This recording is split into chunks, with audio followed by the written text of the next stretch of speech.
Joining us now, Senator Marsha Blackburn, who serves on that Senate Judiciary Committee. She's also the author of The Mind of a Conservative Woman. So after that hearing, did you come away convinced that there's nothing nefarious going on in between these big tech companies? John, I have to tell you, we decided there is more going on than what we knew. My goodness, when they will go ahead and acquiesce to what these authoritarian governments are asking them to do, when they will not censor the Ayatollah for shouting death to America, or trying to take down Israel with some of their words. My goodness. And then they're censoring President Donald Trump.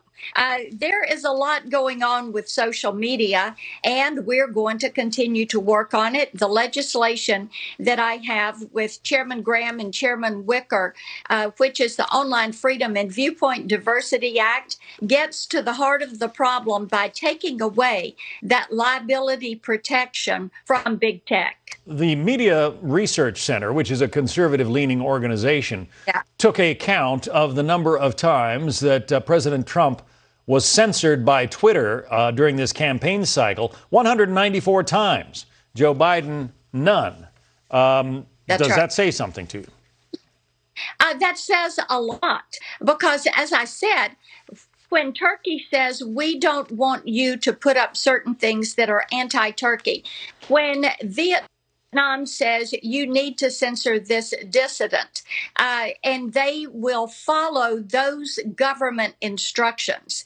And they say, well, you know, world leaders need access to our platform. I asked Jack Dorsey that specifically, and he says he considers Donald Trump a world leader. Then he will censor Donald Trump. They will censor me when I put up something about the Trump Accountability Project and how concerned I am that they would try to blacklist people that have worked for President Trump.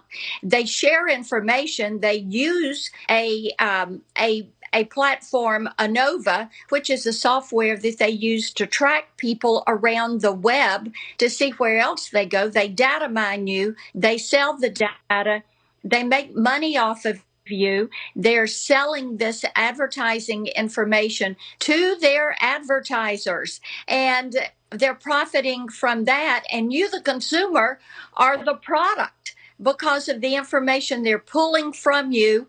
And then the way they decide what you're going to see, what you're going to say, what you're going to hear, what you're going to think, and this year, who you're going to vote for, by the way they control and manipulate their platforms. Of course, one of the big controversies during the election, the lead up to the election, I should say, was the Hunter Biden story that the New York Post broke, a story that was censored on Twitter.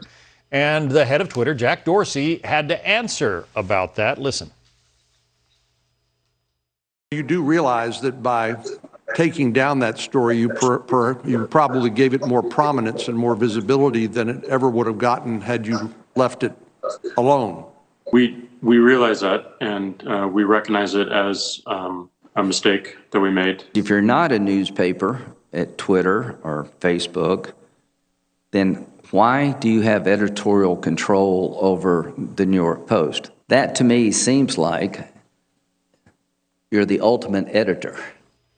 So I guess the question is there an appetite in the Senate to perhaps, begin regulating some of these companies under Section 230? Yeah, there is, John. And going after that, who is a content developer and who is editorializing, and separating that from your comment section.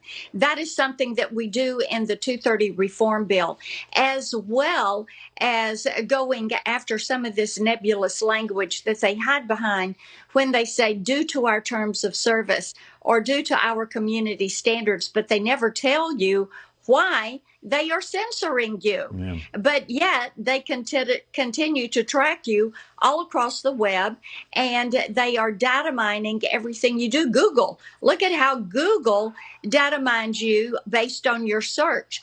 But see, the important thing to do is to preserve Section 230 for new entrants in the marketplace like Parler, and for smaller search engines like Bing and DuckDuck and Yahoo, and to hold these big tech companies accountable. Yeah, the power that they have and the resources and the information that they have through the data mining that you're talking about is sometimes very frightening. Yes, indeed it is. And I have to tell you, the reason there's such an appetite for handling this now is because so many people are running so much of their life at home. Their children are in Zoom school, and they are firsthand experiencing, not only with their transactional life, but their functional life, how much data mining that they are doing on their children and on they themselves. Marsha Blackburn, Republican Senator from Tennessee, thank you for coming on. We appreciate it. Good to be with you. Thanks, John.